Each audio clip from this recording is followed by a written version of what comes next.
The sound of the gunshot echoed through the neighborhood as Axel collapsed onto the pavement, blood pooling beneath his golden fur.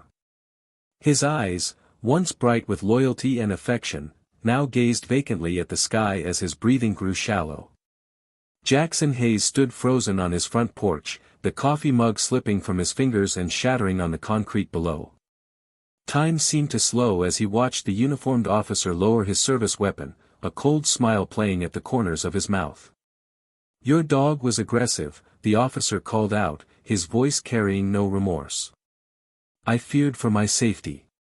But Axel had been wagging his tail. Jackson had seen it clearly, the gentle German shepherd approaching with friendly curiosity, not a hint of aggression. The badge on the officer's chest caught the morning light, number 437, belonging to Officer Blake Wilson. The second officer, leaning against their patrol car, simply shrugged. "Should have had him on a leash." Jackson rushed to Axel's side, cradling the dying animal's head in his lap. Blood soaked through his jeans as he whispered promises into his companion's ear. "Stay with me, buddy. Please stay with me." But Jackson knew. He'd seen death before, had caused it with his own hands in service to his country. He recognized the fading light in Axel's eyes, the weakening pulse beneath his fingertips. As Axel took his final breath, something inside Jackson changed. The grief that washed over him was quickly replaced by something colder, more focused. A switch had been flipped. 3 days later, Jackson stood in his backyard, watching the hose water mix with soap as it washed away the last visible traces of Axel's blood from the concrete. The physical evidence might disappear, but the memory remained seared into his mind, the casual cruelty, the unnecessary violence, the look of satisfaction on Officer Wilson's face. The neighbors had witnessed everything. Mrs. Gonzalez from across the street had even recorded it on her phone, clear footage showing Axel's friendly approach and the officer's unprovoked response. Yet somehow, the department's internal investigation had already cleared Wilson of any wrongdoing. Standard procedure when confronted with an unleashed animal, the statement read.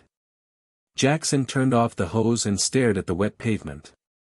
10 years of military service, for combat deployments with Delta Force, and countless missions that would never appear in any official record. He had always been the calm one, the strategist, the man who followed rules and respected authority. But not anymore. He walked inside his modest home, past the empty dog bed in the corner, and into his office. The bottom drawer of his desk contained a burner phone he'd never thought he'd need to use again. Jackson hesitated only briefly before dialing a number he still knew by heart. "It's me," he said when the line connected. "I need information on 2 police officers. Blake Wilson and his partner. Everything you can find." The voice on the other end paused. "This isn't like you, Hayes. What happened?" "They killed my dog." Another pause. "I'll call you back in an hour." What the officers didn't know, what nobody in this quiet town knew, was that Jackson Hayes wasn't just a retired military man with a pension and too much time on his hands. For 15 years, he had been among America's most lethal assets, operating in shadows so deep that most government officials weren't aware they existed. The skills that made him exceptional hadn't faded with retirement. The discipline, the patience, the ability to become invisible in plain sight, these weren't things you unlearned. They were part of him now, as natural as breathing. Jackson sat at his kitchen table, reviewing the files his former colleague had sent. Officer Blake Wilson had a history of complaints, excessive force, missing evidence, questionable shootings, all dismissed or buried. His partner, Officer Thomas Reeves, was newer to the force but already following the same path. Both men were protected by Captain Michael Grayson, whose own record showed a pattern of covering for officers under his command. This wasn't just about 2 bad cops. This was about a system that enabled them, protected them, and allowed them to operate without consequences. Jackson closed the files and looked at the empty space where Axel's food bowl used to sit. The German shepherd had been more than a pet, he was the only thing that had kept Jackson anchored to normal life after returning from war. The only living being who understood the nightmares, who stayed by his side during the worst moments, who never judged or questioned. And they had taken him away with a casual pull of a trigger. What would you do if someone killed your closest companion? Would you seek justice or revenge? Let me know in the comments below. Because what Jackson Hayes was about to do would blur the line between the two. And the police department of Westlake had no idea who they had just made an enemy of. Jackson Hayes never intended to become a legend. Growing up in a small town in Montana, his path seemed predetermined: high school, local college, perhaps taking over his father's hardware store. But September 11th changed everything. At 22, he enlisted, quickly distinguishing himself in basic training and catching the attention of officers who recognized something exceptional in the quiet, methodical recruit. By his second year in the Army, he was invited to attempt Delta Force selection, a grueling process that broke even the most hardened soldiers. Jackson not only survived but excelled, demonstrating an uncanny ability to remain calm under extreme pressure and make split-second decisions that saved lives. For 15 years, Jackson, known by the call sign Spectre, moved through the world's most dangerous regions like a ghost. His missions remained classified at the highest levels, known only to a handful of military commanders and government officials. He became the operator they called when failure wasn't an option. In Baghdad, 2007, he extracted a high-value intelligence asset from a heavily guarded compound without firing a single shot. In Mogadishu, 2010, he led a team that eliminated a terrorist cell planning attacks on American embassies, disappearing before local forces even realized they were there. The Damascus operation in 2013 nearly cost him everything. What should have been a straightforward intelligence-gathering mission turned into a firefight when their cover was blown. Jackson's team was pinned down for 36 hours, running low on ammunition and supplies. 3 men were wounded, communication lines were compromised, and extraction seemed impossible. Jackson created a diversion that drew enemy fire away from his team, allowing them to reach the extraction point while he navigated through enemy territory alone. He arrived at the secondary pickup location 12 hours later, carrying intelligence that would prevent 3 major attacks on U.S. soil. The Tehran mission in 2016 remained so classified that even within Delta Force, it was referred to only as Operation Blackout. Jackson led a 4-man team into Iran to disable a nuclear facility that intelligence suggested was developing weapons-grade uranium. The team infiltrated the facility, planted specialized charges designed to destroy key components without causing radiation leakage, and exfiltrated without detection. 3 months later, Iranian officials announced technical difficulties had set their nuclear program back by years. No one ever connected the event to American Special Forces. By 2018, Jackson had participated in operations in 27 countries. His personnel file contained more redacted pages than readable ones. Younger operators spoke of Spectre in hushed tones, sharing stories that grew more mythical with each retelling: how he once survived alone in the mountains of Afghanistan for 2 weeks after being separated from his team, how he could disappear in plain sight, how he never lost a man under his command. The truth, as always, was both more mundane and more extraordinary than the myths. Jackson wasn't superhuman, he was simply exceptionally well-trained, pathologically focused, and willing to endure whatever was necessary to complete his mission and protect his team. What made him truly exceptional wasn't his tactical skills or physical abilities, but his mind. Jackson could read people and situations with uncanny accuracy, anticipating moves and countermoves like a chess grandmaster. This wasn't just intuition, it was a carefully honed skill developed through years of high-stakes operations where the slightest misread could mean death. Section 2, Jackson's Background, Part 2, approximately 600 words. It was during a classified operation in northern Syria that Jackson found Axel. The team had been tracking a high-value target through a cluster of abandoned villages when they encountered a group of fighters using a compound as a temporary base. After a brief firefight, the enemy forces retreated, leaving behind their supplies, and a half-starved German Shepherd puppy chained to a post. The dog was meant to be a warning system, but had been neglected and abused. While the rest of the team secured the area, Jackson approached the trembling animal. Military protocol dictated they leave it behind, but something in the dog's eyes, a resilience despite everything it had endured, resonated with him. "Sir, we need to move," his second-in-command had said. Jackson made a decision that violated every rule in the book. "He's coming with us." For the remainder of that deployment, Axel became the unit's unofficial member. Jackson trained him during downtime, amazed at how quickly the dog learned commands and adapted to their routines. By the time they were scheduled to return stateside, Axel had become invaluable, alerting them to approaching threats, finding hidden explosive devices, and providing a much-needed morale boost during the darkest moments. Bringing Axel home required calling in favors from the highest levels of command, navigating mountains of paperwork, and personally funding an extensive quarantine process. But Jackson was nothing if not persistent. 6 months later, Axel officially became his. Together, they completed 3 more deployments. Axel received specialized training and was eventually given unofficial military working dog status. The bond between them transcended the typical handler-canine relationship. They moved as one unit, each instinctively understanding the other's signals and needs. During their final mission in 2020, an intelligence operation in Yemen went catastrophically wrong. Jackson's team was ambushed, resulting in 2 fatalities and multiple injuries. Axel detected the attackers seconds before they struck, giving the team just enough warning to avoid complete annihilation. In the chaos that followed, both Jackson and Axel sustained injuries. Jackson took shrapnel to his left leg, while Axel suffered a gunshot wound to his shoulder. As they recovered together at Walter Reed, Jackson made the decision to retire. 15 years of combat, loss, and constant vigilance had taken their toll. He had given enough to his country. Now, he wanted peace. He chose Oakwood Heights deliberately, a mid-sized town far from any military base, with low crime rates and a community that minded its own business. He bought a modest house with a large, fenced yard where Axel could run freely.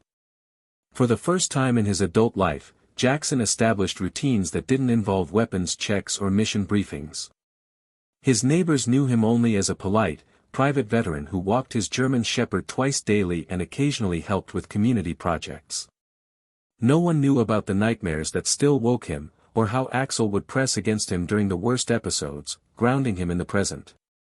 No one knew that the quiet man who nodded hello at the local coffee shop had once eliminated threats to national security with cold efficiency. For 2 years, Jackson and Axel lived in peaceful anonymity. The warrior and his faithful companion, healing together, finding a way forward in civilian life. Jackson even began considering volunteer work at the local veteran center, a step toward reconnecting with the world. Then officers Wilson and Reeves shot his dog. The 5th Precinct hadn't always been a cancer on Oakwood Heights. 10 years ago, it was known for community policing and neighborhood engagement. Officers walked beats, knew residents by name, and worked to build trust rather than fear. That changed when Captain Michael Grayson took command in 2017. Grayson's transformation of the precinct was gradual but methodical. First came the transfer requests from officers unwilling to adapt to his new approach. Then came the replacements, officers with questionable records from other districts, many with excessive force complaints that had been buried or dismissed. Within 18 months, the 5th Precinct had become Grayson's personal fiefdom, operating under its own set of rules. Jackson first noticed the change 6 months after moving to Oakwood Heights. What began as increased patrol presence evolved into something more insidious. Officers would park outside local businesses, demanding free meals and services. Traffic stops in certain neighborhoods increased dramatically, with residents reporting cash and valuables missing after interactions. Complaints to internal affairs mysteriously disappeared or were dismissed for lack of evidence. Using skills honed through years of covert operations, Jackson began documenting these activities. His home security system, far more sophisticated than his neighbors would ever guess, recorded police interactions on his street. His daily walks with Axel provided opportunities to observe patrol patterns and officer behaviors. He maintained a detailed log of incidents, names, badge numbers, and witnesses. The pattern became clear: the 5th Precinct operated as an organized extortion network. Businesses paid protection fees disguised as donations to the Police Athletic League. Homeowners who complained about response times suddenly found themselves targeted for code violations. Traffic tickets could disappear for the right price, while arrests could be manufactured for those who refused to play along. At the center of this operation was Captain Grayson, who maintained plausible deniability while his lieutenants, Officers Wilson, Reeves, Donovan, and Martinez, handled the day-to-day enforcement. These 4 officers, known among precinct staff as Grayson's Wolves, operated with impunity, secure in the knowledge that their captain would protect them from consequences. Officer Blake Wilson emerged as the most aggressive enforcer. A former Marine who had been discharged under circumstances that remained sealed, Wilson brought military tactics to civilian policing. He specialized in escalating minor incidents into violent confrontations, then claiming he feared for his safety. 5 excessive force complaints had been filed against him in the past year alone, all dismissed after review. Officer Thomas Reeves, Wilson's frequent partner, was younger but equally corrupt. Where Wilson used force, Reeves preferred psychological intimidation. He memorized details about residents' families, casually mentioning children's schools or spouses' workplaces during interactions. The message was clear: we know everything about you, so don't cause trouble. Officers Donovan and Martinez focused on financial exploitation, managing the network of payments from businesses and coordinating with local prosecutors to ensure certain cases never made it to court. The 4 worked in rotating partnerships, their presence on Oakwood Heights streets a constant reminder of who really controlled the neighborhood. Jackson watched this system operate with growing concern. As a former operator who had fought to protect American values abroad, seeing such blatant corruption at home disturbed him deeply. He considered reporting his findings to federal authorities, but his military experience had taught him the value of complete intelligence before action. He needed more evidence, more connections, more proof of the full extent of the corruption. He established contact with other residents who had suffered under the 5th Precinct's regime. Maria Vasquez, owner of a local bakery who paid $500 monthly to avoid health code violations. James Washington, a retired teacher whose grandson had been arrested on fabricated charges after James filed a complaint against Officer Wilson. Dr. Eliza Chen, whose medical clinic treated victims of police violence who were too afraid to go to the hospital. Through these connections, Jackson built a comprehensive picture of the precinct's operations. He created secure digital files with video evidence, financial records, and sworn statements from victims. He was methodically building a case that not even the most corrupt system could ignore. What Jackson didn't realize was that his careful observation had not gone unnoticed. Captain Grayson had begun to question why a retired military man was taking such interest in local police activities. The order to investigate Jackson Hayes had already been given when Officers Wilson and Reeves knocked on his door that fateful morning. The 5th Precinct's corruption extended beyond individual officers to create a system that touched every aspect of life in Oakwood Heights. Captain Grayson had established an unofficial zoning system throughout their jurisdiction, areas categorized by how they were policed and exploited. The affluent northern section received prompt, professional service. Officers there were instructed to be courteous and responsive, creating a public face that Grayson could point to when questions arose about his leadership. The Eastern Commercial District operated under the protection racket, with businesses paying regular contributions to avoid harassment. The southern residential neighborhoods, predominantly middle and working class, experienced the most aggressive policing, constant stops, searches, and citations that could be made to disappear for the right price. Jackson's neighborhood fell into this last category, which explained the frequent patrols and seemingly random stops of residents. His military training had taught him to recognize patterns in chaos, and the 5th Precinct's operations revealed themselves through their consistency.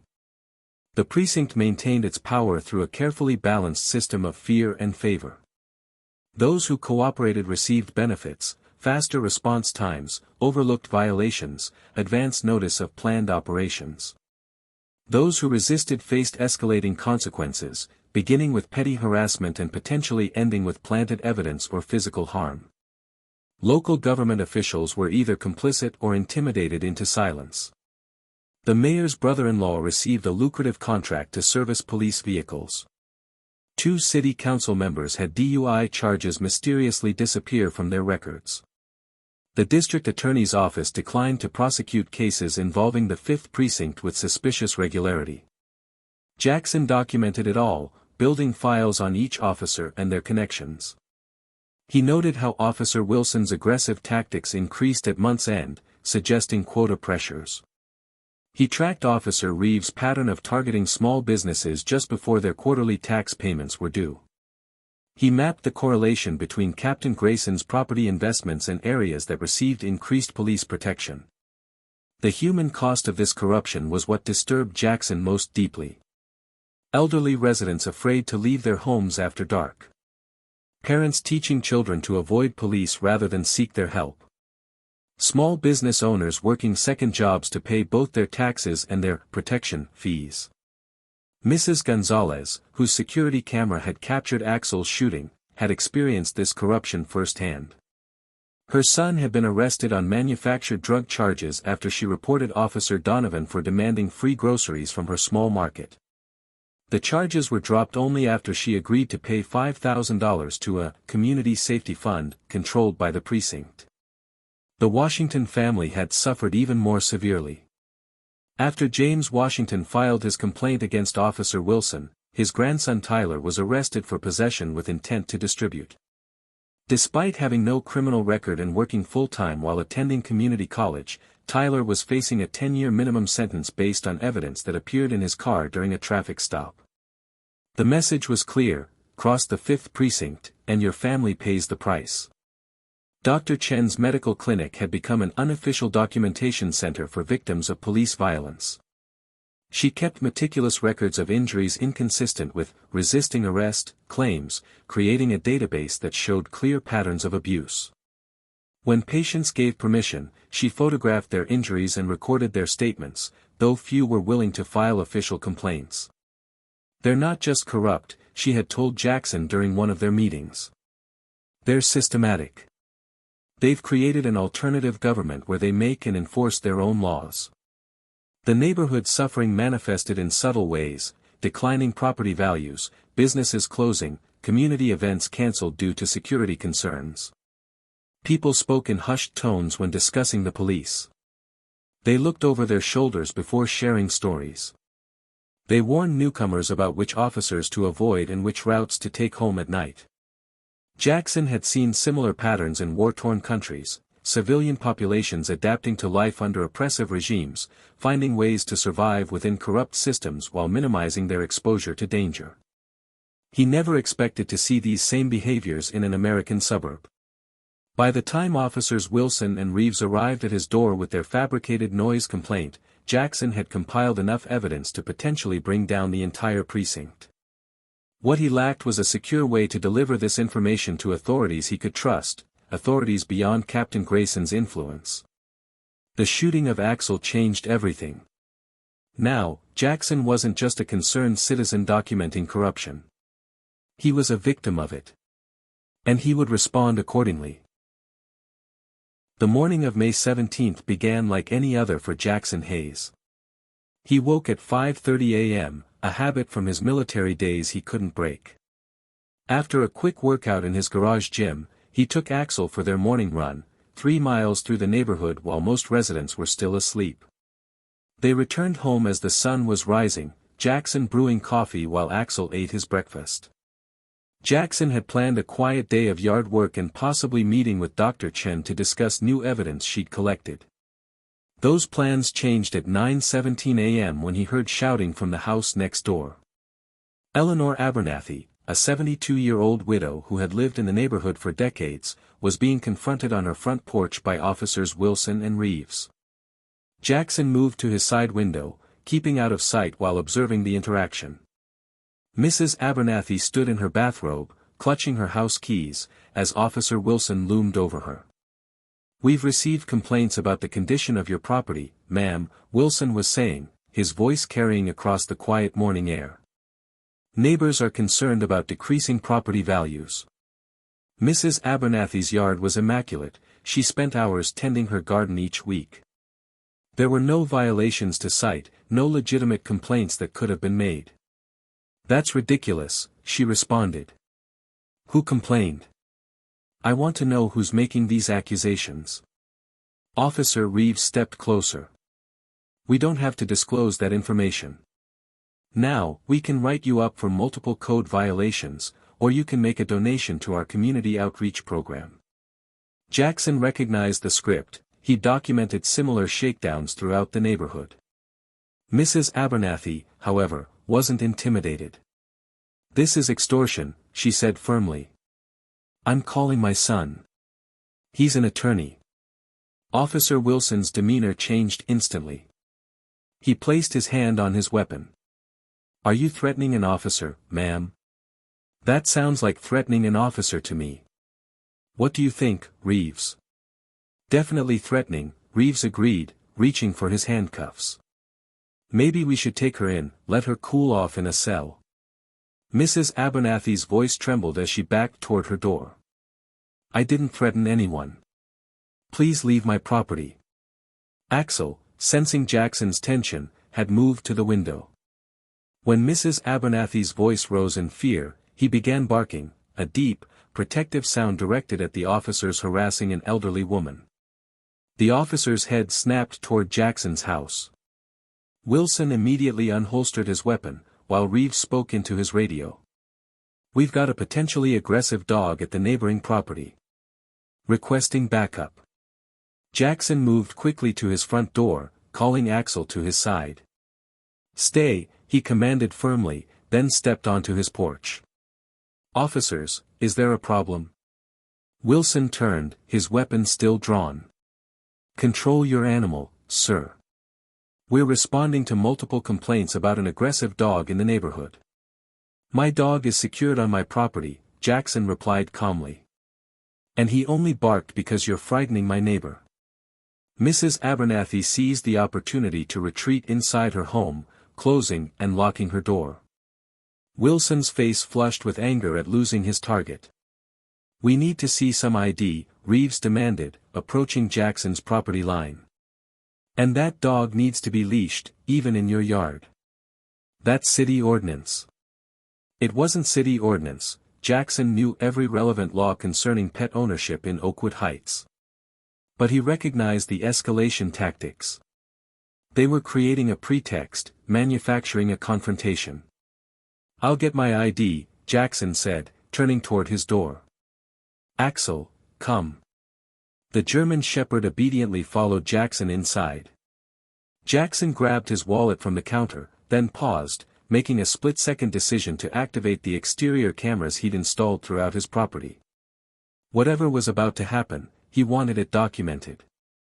When he returned to the porch, 3 patrol cars had arrived as backup for a non-existent situation.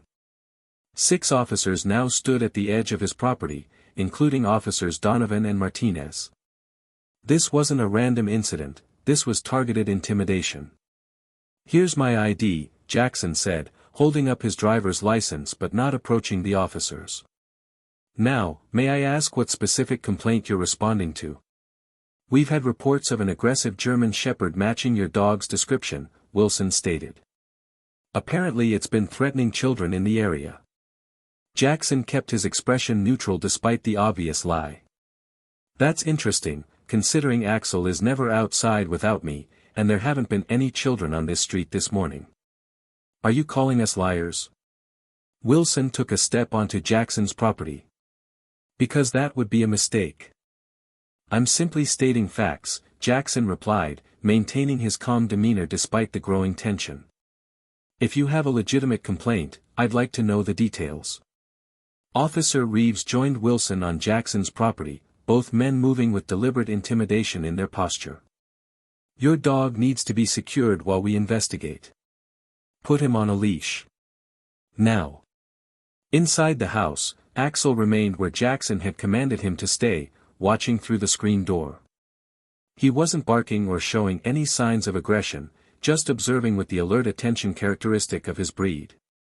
"He is secured," Jackson said. He's inside my home, following commands. There's no violation occurring here. Wilson's hand remained on his weapon.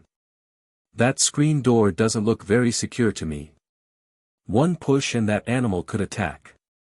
Jackson recognized the escalation pattern. They were manufacturing a threat to justify whatever came next. He had seen this tactic documented in dozens of complaints against the 5th Precinct. Usually, citizens backed down at this point, intimidated by the show of force.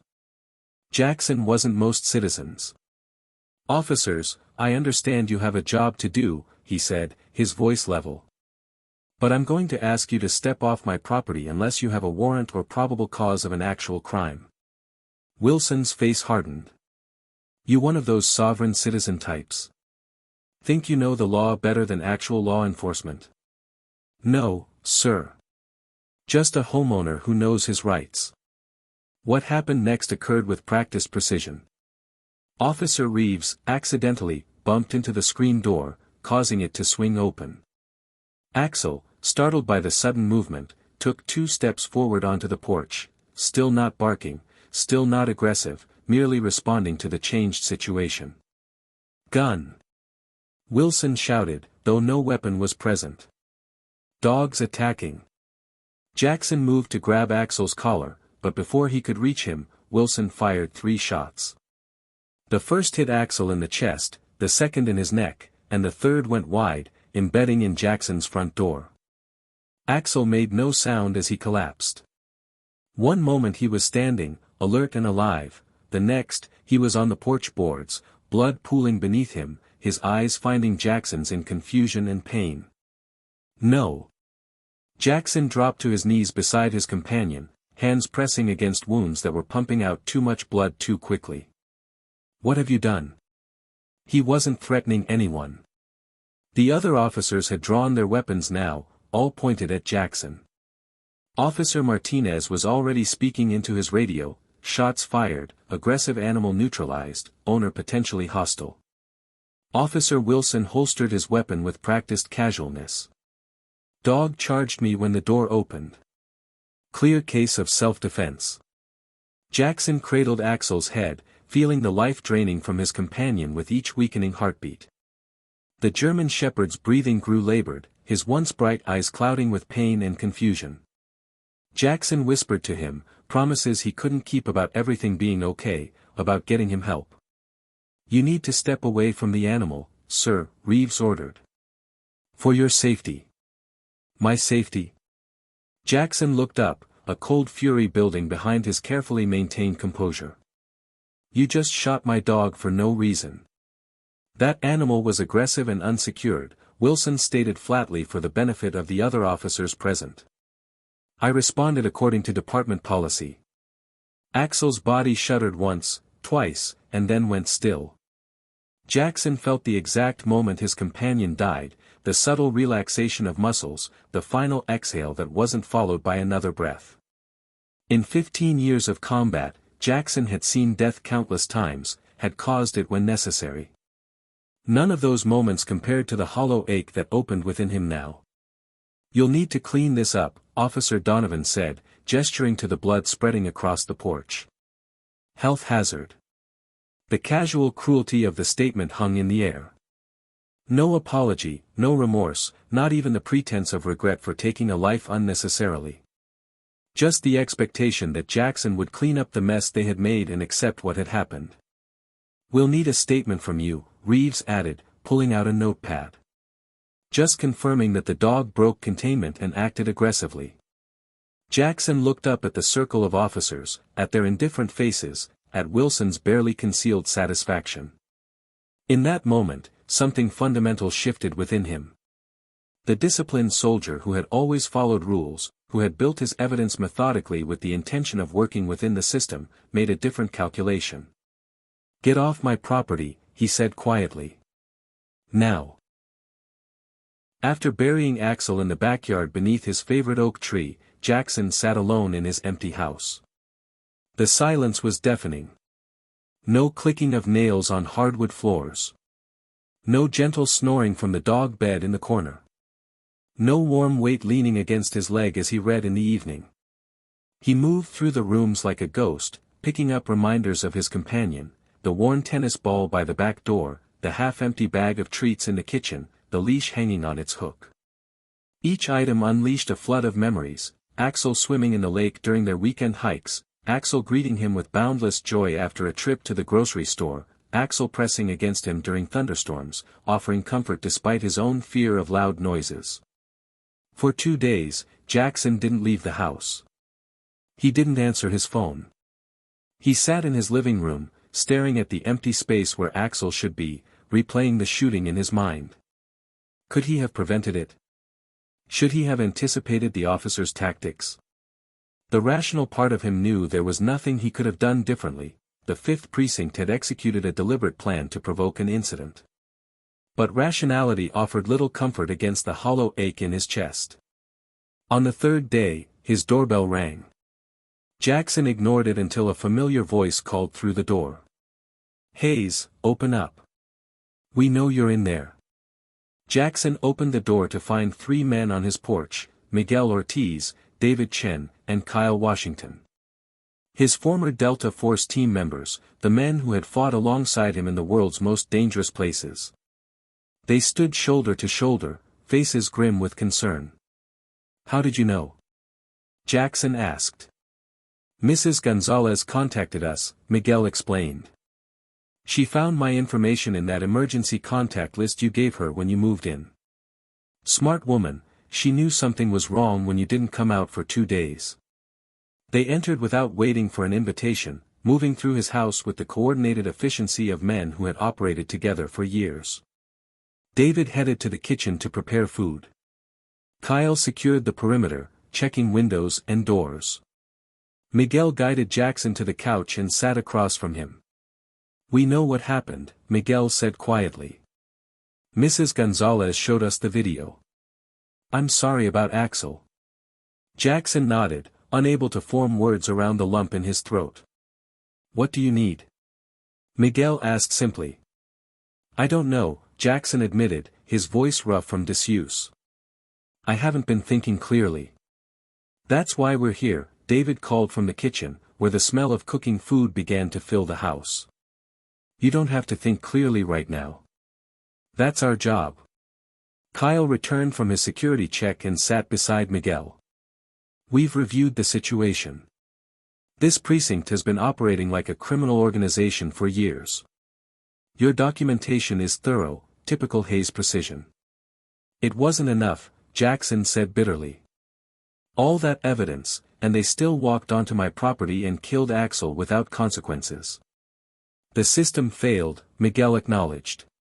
"But that doesn't mean justice is impossible."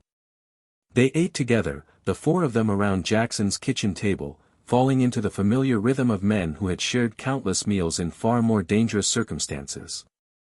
For brief moments, the weight on Jackson's chest lightened enough to allow him to breathe.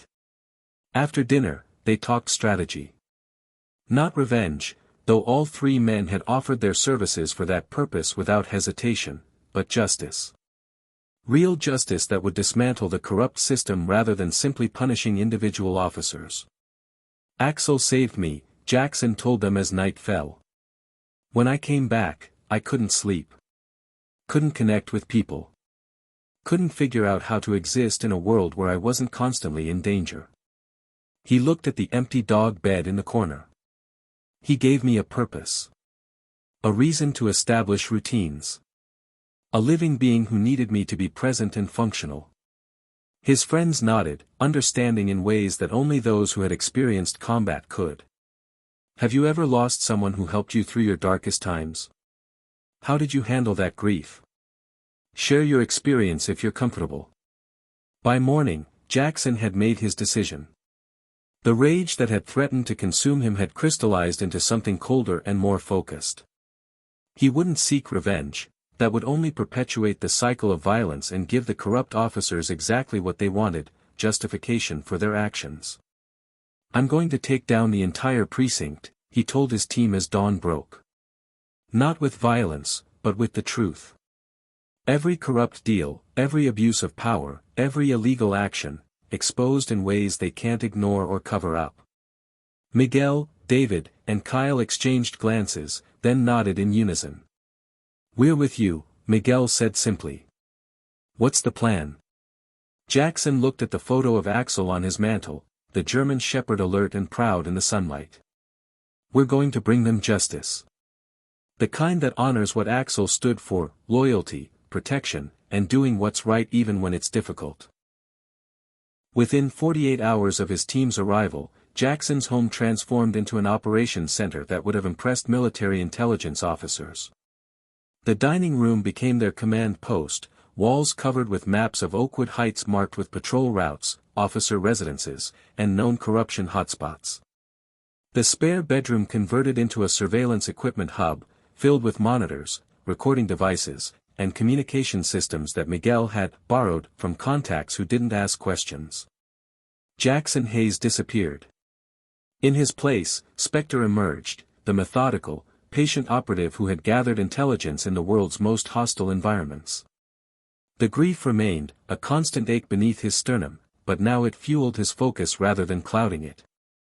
"We start with their patterns," Jackson explained to his team.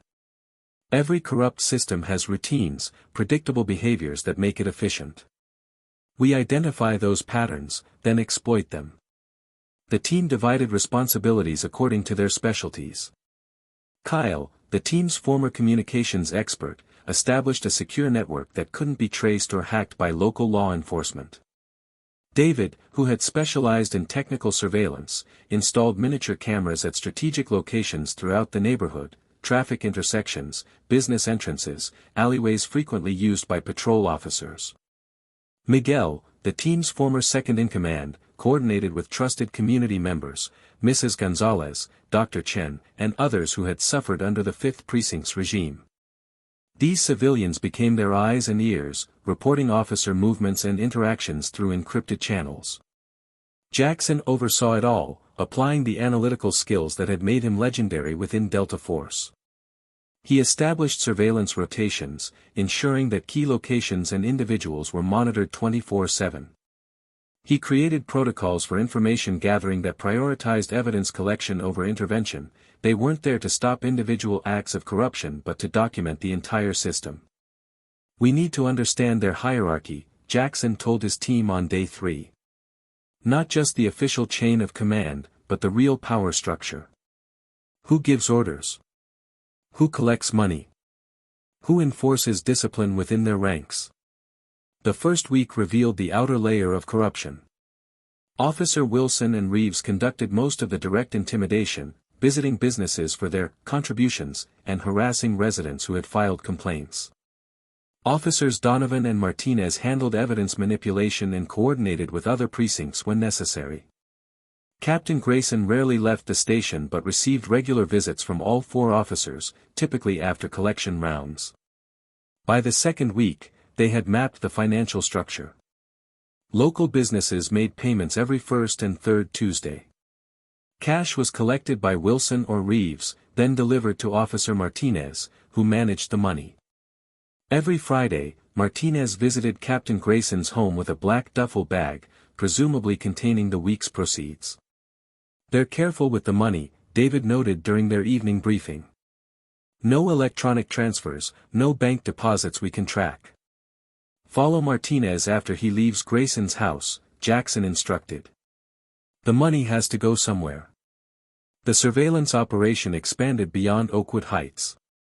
Team members followed officers to meetings with figures from neighboring districts, documenting connections to other potentially corrupt units. They photographed handoffs, recorded conversations using long-range directional microphones, and built a comprehensive map of relationships. Jackson personally handled the most sensitive surveillance targets. He spent 3 consecutive nights in an abandoned building across from a warehouse where Officer Wilson met regularly with unknown contacts. Using military-grade night vision and recording equipment, he documented a pattern of late-night gatherings involving not just 5th Precinct officers but also individuals identified as known drug dealers in the area. On the 4th night, Jackson captured the evidence they needed. A truck arrived at the warehouse at 1:17 a.m. Officer Wilson supervised as packages were unloaded and distributed to waiting vehicles. Jackson's high-powered lens captured clear images of the contents, vacuum-sealed packages of what appeared to be narcotics. "They're not just extorting businesses," Jackson told his team, reviewing the footage. "They're running drug distribution through the precinct. Using their badges to protect shipments and eliminate competition." The operation's scope expanded again. They placed tracking devices on officers' personal vehicles, revealing regular trips to locations outside their jurisdiction. They intercepted radio communications, documenting how patrol routes were manipulated to protect certain areas while over-policing others. By the end of the third week, they had accumulated enough evidence to understand the basic structure of the corruption. But Jackson knew they needed more. They needed to document the full extent of the network, including connections to local government and the justice system. The breakthrough came from an unexpected source. Mrs. Abernathy, still shaken from her confrontation with officers Wilson and Reeves, contacted Jackson through Mrs. Gonzalez. Her son, the attorney she had mentioned, worked for the district attorney's office. He had been growing increasingly concerned about cases involving the 5th Precinct being systematically dismissed or reduced. "He can't come forward officially," Mrs. Abernathy explained during a secure meeting at Dr. Chen's clinic. "But he's willing to provide information about which prosecutors might be involved." This connection opened a new avenue of investigation. Jackson's team began monitoring key figures in the DA's office, particularly Assistant District Attorney Frank Holloway, who handled most cases involving 5th Precinct arrests. Surveillance revealed regular meetings between Holloway and Captain Grayson at a fishing cabin 30 miles outside the city, meetings that appeared on neither man's official calendar. "The corruption goes higher than we thought," Miguel observed as they reviewed footage of Holloway accepting an envelope from Grayson. "This isn't just a rogue precinct. This is systemic." Jackson nodded grimly. "Which means we need federal involvement, not local. The entire local justice system is compromised." The team's most dangerous surveillance operation targeted the warehouse where they had observed drug distribution. Jackson and Kyle infiltrated the building during daylight hours, planting microphones and cameras in strategic locations. That night, they captured a meeting between Officer Wilson, 2 known drug dealers, and a man identified as Deputy Mayor Richard Collins. The audio was crystal clear. "The arrangement stays the same," Collins could be heard saying. "Your people handle distribution in the East and South districts. The 5th Precinct ensures no interference from law enforcement. 20% comes back to us for protection. We've had issues with independent dealers moving into the South District," one of the drug dealers responded. "They're not respecting territories." Officer Wilson's voice was cold. "Give me names and locations. We'll handle it. A few arrests with maximum charges should send the message." The meeting continued for 47 minutes, detailing a comprehensive drug distribution network protected by corrupt police officers and sanctioned by city officials. The participants discussed profits, territories, and enforcement methods with the casual efficiency of experienced business partners. By the end of the 4th week, Jackson's team had documented a corruption network that extended far beyond their initial understanding. The 5th Precinct wasn't simply extorting local businesses and harassing residents, it was the enforcement arm of a criminal enterprise that controlled drug distribution throughout the eastern half of the city, manipulated the justice system to protect its members, and had connections reaching into city government. "This is bigger than we anticipated," David said during their final planning session. "Taking down this network will shake the entire city." Jackson studied the evidence wall they had created, photographs, transcripts, financial records, and connection maps that documented hundreds of criminal acts. "That's exactly what needs to happen. This isn't just about Axel anymore. It's about all the lives these people have destroyed with their corruption." The surveillance operation had revealed the full scope of the corruption, but it had also exposed the human cost. Through their monitoring, they had documented dozens of cases of evidence planting, false arrests, and excessive force. They had recorded officers discussing how to target specific individuals who had stood up to their corruption. They had witnessed the systematic destruction of communities through protected drug trafficking. We have enough, Jackson decided, looking at the mountain of evidence they had accumulated. Now we need to ensure it reaches the right people, people who can't be bought off or intimidated. Miguel nodded. What's the next step? Jackson turned from the evidence wall to face his team.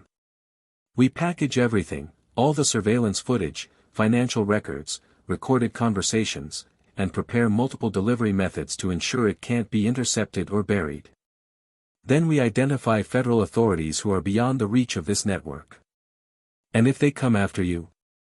Kyle asked quietly. Jackson's expression hardened. Let them try. Spectre doesn't go down easily. The surveillance operation was complete.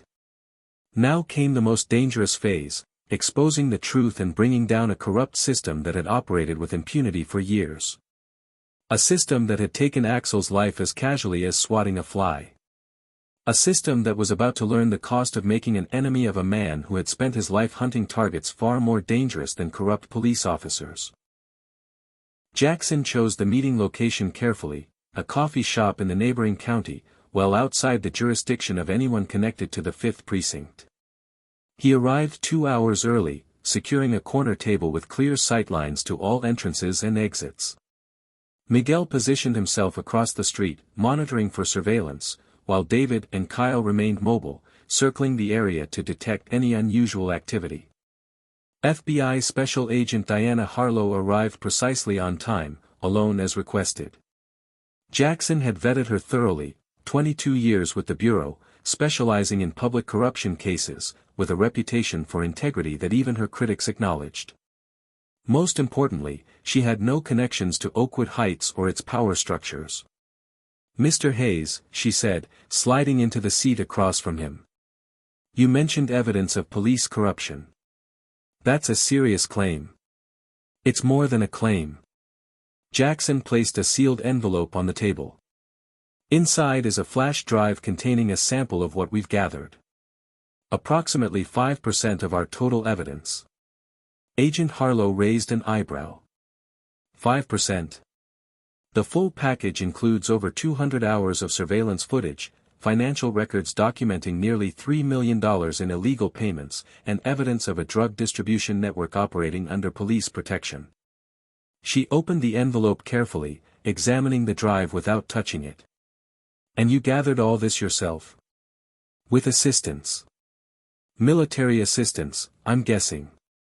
When Jackson didn't respond, she continued. Your name flagged in our system when your contact request came through. Not many details, just a note that you have friends in interesting places. Jackson remained silent, letting her work through the implications. I'll need to review this before I can make any commitments, she said finally, pocketing the drive. You have 24 hours, Jackson replied. After that, we'll explore other options. Agent Harlow's expression hardened slightly. Is that a threat, Mr. Hayes? It's a timeline. This evidence needs to reach the right hands. If the FBI isn't interested, there are other federal agencies and media outlets that might be. 3 days later, Jackson met Agent Harlow again, this time in an official FBI field office. The meeting included her supervisor and a representative from the Department of Justice. Your evidence is compelling, the DOJ representative acknowledged. We're preparing to open a formal investigation into the 5th Precinct and potentially the entire Oakwood Heights municipal government. How long? Jackson asked. The three officials exchanged glances. Building a federal case of this magnitude takes time, Agent Harlow explained. 6 months minimum before we could make arrests. Possibly a year before trial. A year. Jackson's voice was flat. While these officers remain on the street. While they continue to harass citizens, plant evidence, and protect drug dealers. We understand your frustration, the supervisor interjected. But we have to follow proper procedures. Rushing could compromise the entire case.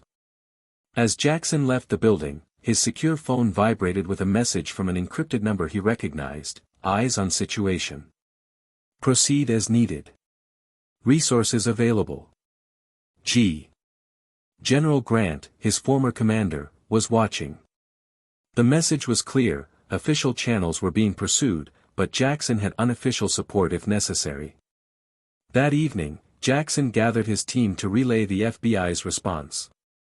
"A year," Miguel repeated incredulously. "While Wilson and the others remain free to terrorize the community. And potentially destroy evidence or intimidate witnesses," David added. Jackson looked at the map of Oakwood Heights on their operations wall, at the photographs of officers Wilson, Reeves, Donovan, and Martinez, at Captain Grayson's smug official portrait. "The system works," he said quietly, "but not quickly enough for justice. Not quickly enough for Axel. Not quickly enough for all the people suffering under their corruption right now." Kyle leaned forward. "So what's the play?" Jackson's expression hardened with resolve. "We force their hand." Psychological operations, Jackson explained to his team, are more effective than direct confrontation. We don't need to fight them physically. We need to break their network from within. The plan was elegant in its simplicity. Rather than waiting for federal authorities to build their case, they would accelerate the process by creating internal pressure that would force the corrupt officers to turn on each other. Phase 1 began on a Monday morning. 5 identical packages were delivered simultaneously to the homes of officers Wilson, Reeves, Donovan, Martinez, and Captain Grayson. Each package contained a USB drive and a printed document with a simple message: "This is a copy of the evidence being reviewed by federal authorities.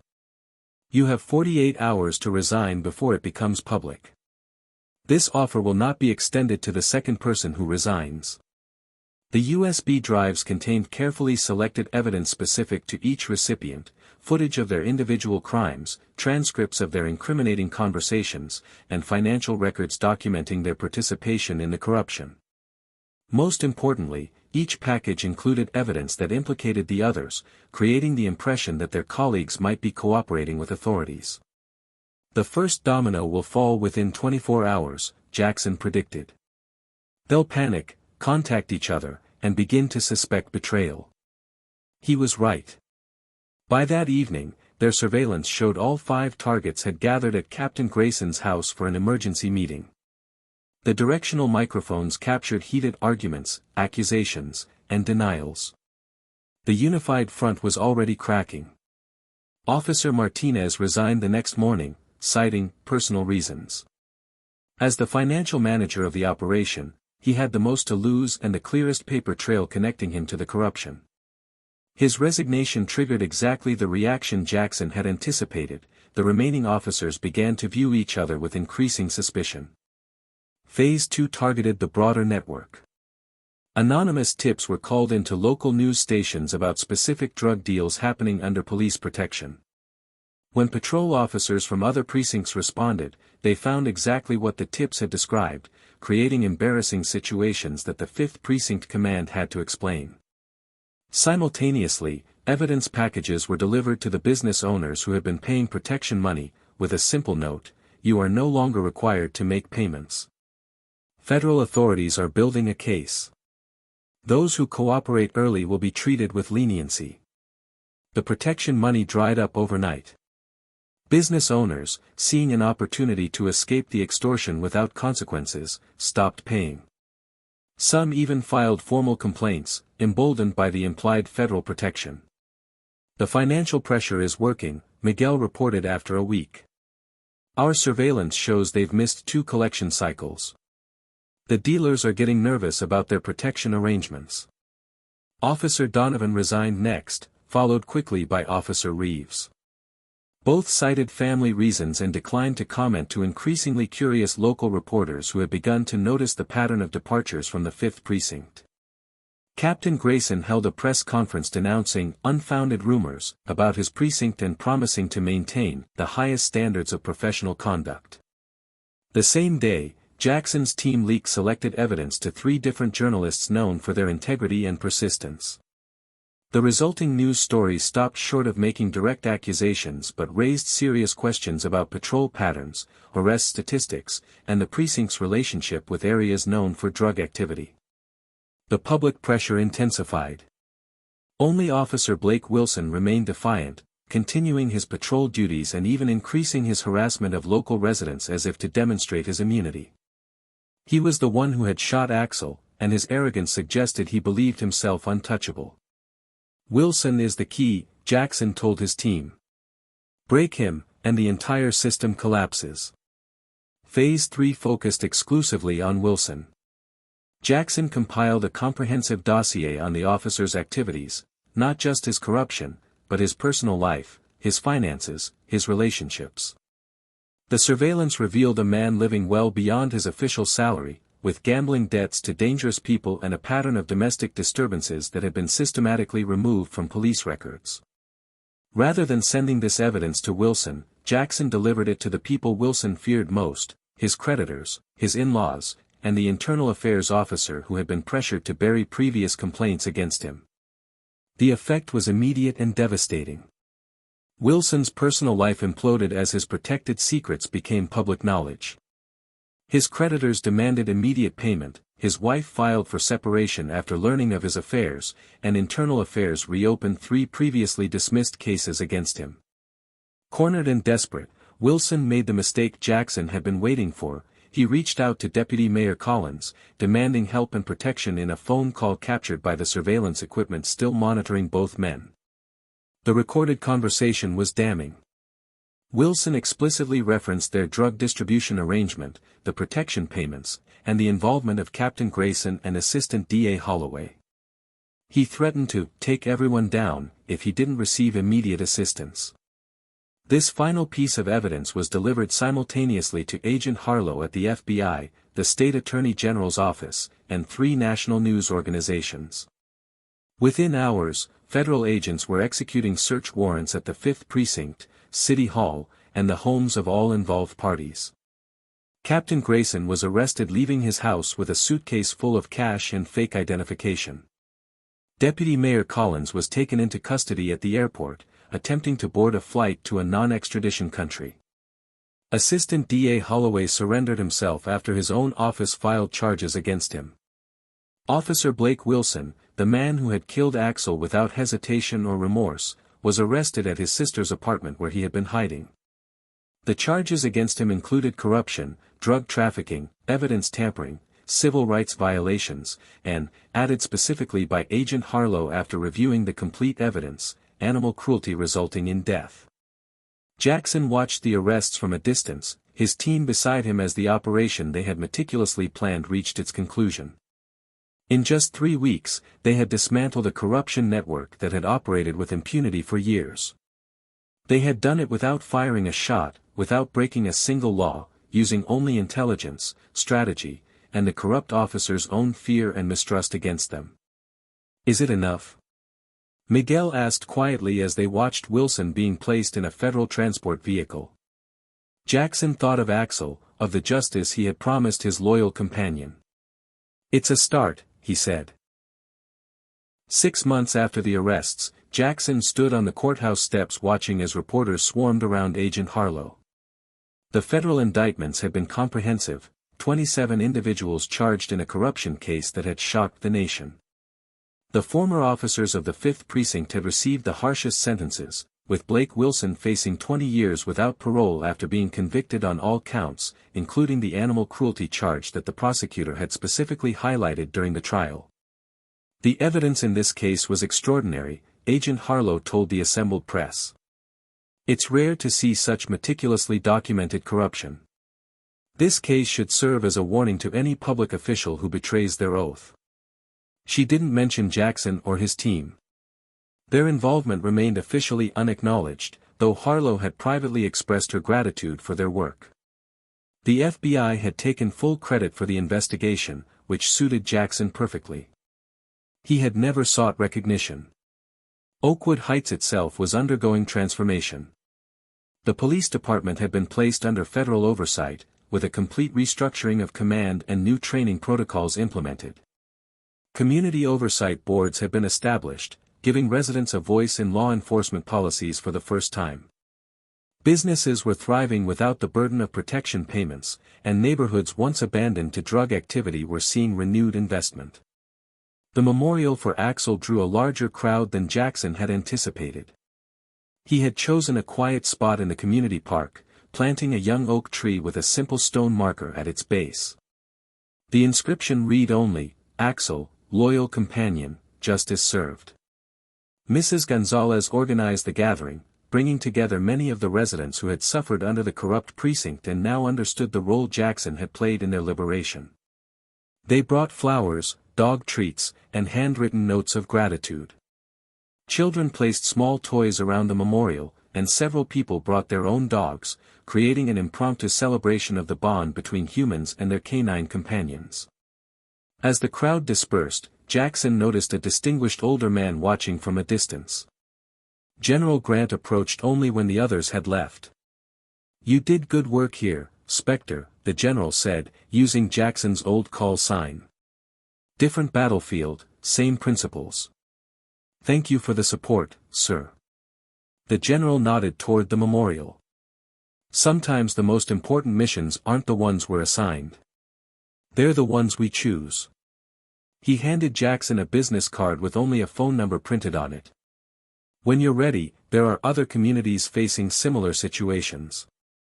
People who need someone with your particular skills. No pressure, just an option." Jackson tucked the card into his pocket, neither accepting nor declining the offer. As General Grant departed, Jackson remained by the oak sapling, reflecting on the journey that had brought him here. What had begun as a quest for personal vengeance had evolved into something more meaningful, a mission to protect a community that couldn't protect itself.